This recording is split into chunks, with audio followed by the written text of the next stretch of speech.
Yo, what's up guys? Balik lagi di channel terkeren, tersuper, terkece, terhits di Indonesia. Itu tadi bukan aku. Beneran bukan aku. Oke, so welcome back. Halo, apa kabar semuanya? Ketemu lagi dengan Sony. Jadi sesuai janji aku bakal record setiap minggu materi PA supaya kalian dapat penjelasan yang lebih luasa gitu ya. Jadi ya silakan ditonton, semoga kalian paham apa kabar. BTW semuanya semoga tetap dan masih sehat. Apa kabar kuliah online-nya? Dinikmati ya, meskipun banyak suka dukanya, banyak keluh kesahnya. Baterai lebih cepat habis, kuota lebih cepat habis, cuman ya hanya itu yang bisa kita lakukan saat ini dengan kondisi sekarang gitu. Jadi sembari kita berharap dunia dan Indonesia pulih, yuk kita belajar soal materi minggu ke-7 PA2 tentang penilaian persediaan. Jadi ini sebenarnya masih satu rangkaian dari materi minggu lalu, persediaan, cuman ini akan sedikit lebih advance gitu ya. Konsepnya penilaian persediaan ini, materi minggu ke-7 ini sebenarnya cuman, jadi ini ada laporan posisi keuangan nih, terus ada akun persediaan kan itu di aset lancar. Nah, nilainya, nominalnya yang harus disajikan itu sebesar berapa sih? Sebenarnya kayak gitu. Gitu aja ya. Jadi kalau secara teorinya persediaan itu harus dicatat, dinilai sebesar nilai pasar atau market, atau istilah lainnya adalah nilai realisasi bersih atau NRV, Net Realizable Value gitu ya. Jadi nanti ketika kalian di AK1 biasanya, atau selanjutnya nanti akuntansi keuangan, biasanya istilahnya kalau di persediaan yang dipakai adalah NRV, yang lebih umum dipakai. Cuman sama, konsepnya masih sama. NRV sama market itu sama, esensinya sama. Jadi apa sih gitu ya, mungkin kalau kalian bertanya-tanya maksudnya gimana. Aku kasih contoh. Katakanlah kalian jualan makanan. Oke, kalian punya produk makanan, let's say lemper isi boba atau onde-onde saus tiram, terserah lah ya apalah. Jadi itu katakanlah kalian buat produknya itu produksi harganya semuanya 5.000. Oke, kalian produksi harganya 5.000. Nah, ini tadi sebelum bisa laku terjual, kalian akan mengeluarkan biaya-biaya lainnya. Let's say kasih contoh misalnya dari packaging, buat di package ulang, dikemas ulang supaya lebih cantik, atau kalian hias lagi gimana caranya supaya lebih indah, atau kalian mungkin ada biaya penjualan lainnya yang mana mempengaruhi nilainya si produk ini tadi, si onde-onde saus tiram ini tadi, yang awalnya 5.000 bisa bertambah, bisa berkurang karena biaya-biaya ini tadi. Gitu ya, secara konsepnya jadi seperti itu. Langsung aku tunjukin perhitungannya gimana, cara ngerjain soalnya gimana. Jadi biasanya kalau di penilaian persediaan kalian akan disuruh nyari nilainya itu tadi, nilai persediaannya dengan metode. Kalau dulu di materi investasi, surat berharga investasi sementara, ada LCM, sama. Ini juga seperti itu, konsepnya sama, caranya sama. Jadi langsung aja aku tunjukin gitulah ya. Sebenarnya pendekatannya ada 3, bisa pakai 3 pendekatan. Jadi ada individu, ada kelompok, ada total. Langsung aku tunjukin. Kalau individu itu kayak dulu di investasi, kalian akan mengkomparkan setiap itemnya itu yang lebih rendah antara cost sama NRV-nya berapa. Nah, ini catatan dulu, kalau yang di kelasku aku minta jangan dikalikan dengan lembar sahamnya dulu gitu ya waktu di investasi. Kali ini jumlah unitnya kalau bisa juga ikut dikalikan gitu ya. Untuk seterusnya juga ikut dikalikan. Dulu itu aku lakukan supaya kalian paham dulu konsepnya gitu ya. Jadi sekarang karena kalian sudah katam, jadi silakan langsung dikalikan dengan jumlah unitnya. Jadi kalau menurut cost ya sudah jumlah unit kali harga menurut cost. Begitupun dengan NRV, jumlah unit kalikan harga menurut NRV. Per item silakan di drag ya, langsung aku tarik ke bawah, nanti kalian hitungnya manual satu-satu. Nah, ini kalian komparasikan, kalian bandingkan per item. Jadi yang lebih rendah yang mana? 25 sama 28, oh berarti 25. 12 sama 11 berarti 11, 15 sama 13 berarti 13, 5 sama 6 berarti 5. Sudah kalian jumlah semua per kolom. Oke, kalian jumlah per kolom. Nah, seperti ini. Nanti akan ketahuan seperti ini per kolomnya. Nah, kondisinya saat ini di posisi keuangan kalian sekarang di neraca itu kalian akan catat sebesar ini, 58175. Sedangkan menurut aturan yang ada harus dicatat sebesar NRV atau yang lebih rendah antara cost sama NRV. Ternyata sekian. Jadi nanti di posisi keuangan nilai persediaannya adalah harusnya 56225 ini, sehingga ada penurunan nilai dari 58 ke 56. Jurnalnya seperti apa, kita mencatatnya seperti apa, nanti aku ajarin sekalian gitu ya. Lanjut aja langsung ke yang pendekatan kedua itu secara kelompok. Jadi kalau kelompok itu kalian akan produk nih kalian kelompokkan sendiri-sendiri gitu. Nanti biasanya permintaannya tergantung soal kalau misal disuruh buat secara kelompok. Untuk perhitungannya sama persis gitu ya.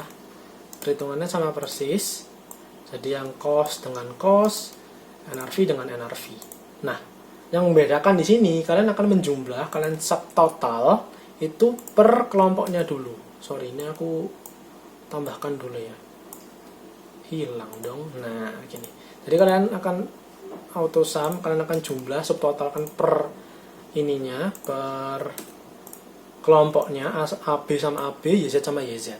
Nah, ini yang kalian komparasikan bukan per itemnya lagi, tapi sesuai subtotalnya. 37 sama 40 berarti 37. 21 sama 20 berarti 20. Kalian jumlah, ini yang kalian jumlah cukup subtotalnya aja. Gitu ya, kalian jumlahkan subtotalnya. Nah, yang kalian bandingkan nanti juga sama. Berarti kalau menurut cost 58, kalau menurut LCNRV ternyata 57. Berarti juga ada penurunan nilai.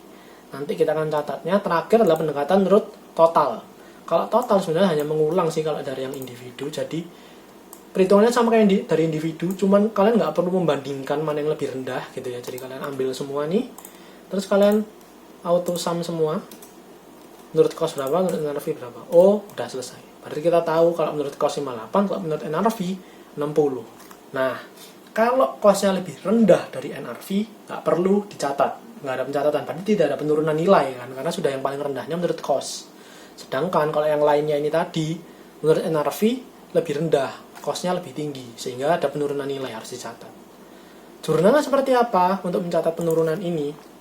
Kalau yang di kelasnya Bezakiyah tadi dijelasin HPP pada persediaan gitu ya, untuk menghitung, merekord atau mencatat, menjurnal penurunan nilainya berapa.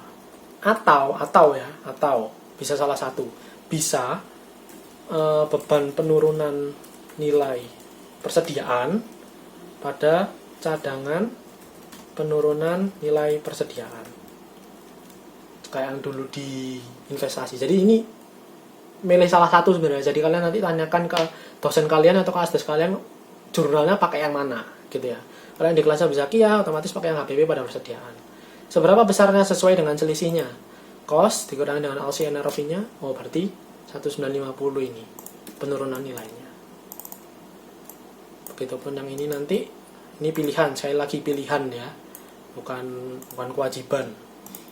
Begitupun kalau yang ini, kalau yang secara kelompok ya tinggal kalian bandingkan cost menurut LCNRV, oh berarti sudah 100 kalau pakai metode kelompok. Di sini juga sama. Udah selesai gini aja. Lanjut ya, langsung aku lanjut ke subbab selanjutnya ada 2, retail sama gross profit. Jadi ini sebenarnya kalian akan menghitung persediaan akhir.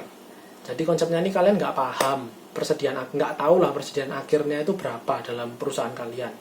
Nah, kalian bisa estimasikan dengan kedua cara ini tadi. Kalau retail method ya biasanya buat yang perusahaan retail, buat Carrefour, Superindo kayak gitu, itu pakai retail method bisa, atau pakai gross profit method. Jadi estimasi laba kotornya diestimasikan.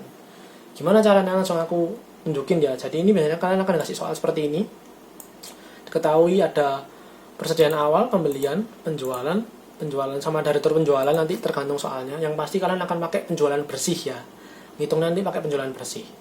Diketahui ada harga menurut cost atau menurut retail. Gini ya.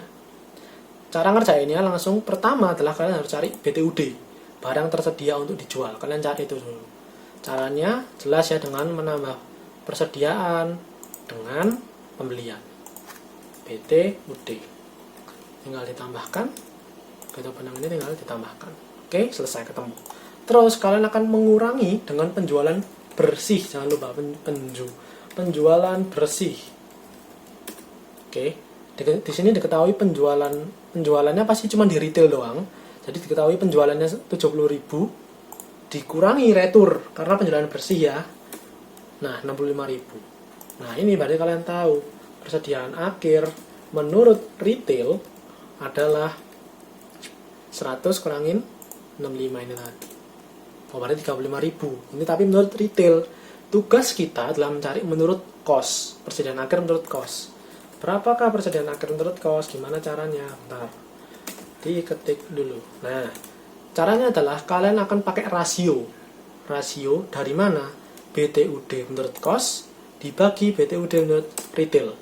62% atau 0,62. Nah, ini cara ngitungnya persediaan akhir menurut kos ini berarti 62% dari 35.000. Jadi tinggal 0,62 ini kalian kalikan persediaan akhir menurut retailnya. Oh, berarti 21.700 ini berarti kalau menurut kos. Selesai, nggak ada jurnal-jurnalan juga. Langsung aku lanjut ke gross profit ya. Kalau gross profit, jadi kalian estimasikan pakai laba kotor, ini ada estimasi LK di sini ya. Diperhatikan soalnya pasti akan kalau di retail method ada cost, ada retail, dua gini ya. Kalau di gross profit cuma satu doang pasti. Gimana ngitungnya? Sama, persediaan awal tambah pembelian dulu. Kalian harus cari BTUD-nya dulu. Kalian pasti harus cari BTUD-nya dulu. Sama, tinggal kalian tambahkan.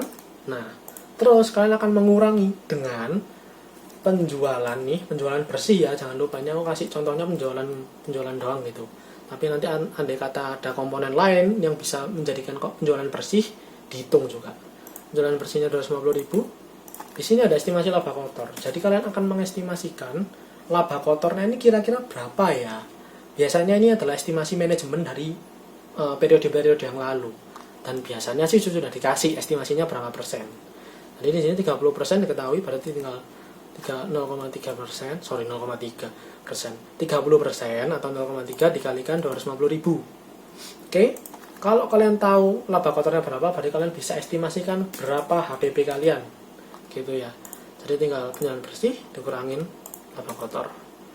Kalau kalian tahu estimasi HPP kalian bisa mengestimasikan persediaan akhirnya berapa. Caranya BTUD dikurangin HPP. Dan selesai, nggak ada jurnal-jurnalan juga. Oke, jadi ya itu aja sih untuk materi kali ini, materi minggu 7. Silakan dipelajari, dipahamin, tugasnya dikerjakan. Pastikan kalian paham karena ini untuk materi UTS ya, UTS online. Percayalah soalnya kan jauh lebih mantap dari biasanya. Jadi pastikan kalian paham, ngerti konsepnya. Jadi ya mungkin itu aja yang bisa aku sampaikan buat kali ini. Semoga membantu, semoga kalian paham. Kalau ada yang masih nggak mudeng, feel free tanyakan di kolom komentar. Feel free, juga nggak usah malu-malu, nggak usah sungkan-sungkan. Oke? Jadi share buat teman-teman kalian juga mungkin sekelas, kelas lain, beda angkatan gitu ya. Atau mungkin anak SMA juga nggak apa-apa. Yang mungkin belum paham, silahkan di-sharekan gitu ya. Semoga bisa membantu kalian supaya paham. Thank you for watching the videos. I'll see you guys on campus. Bye-bye. Good luck on your test.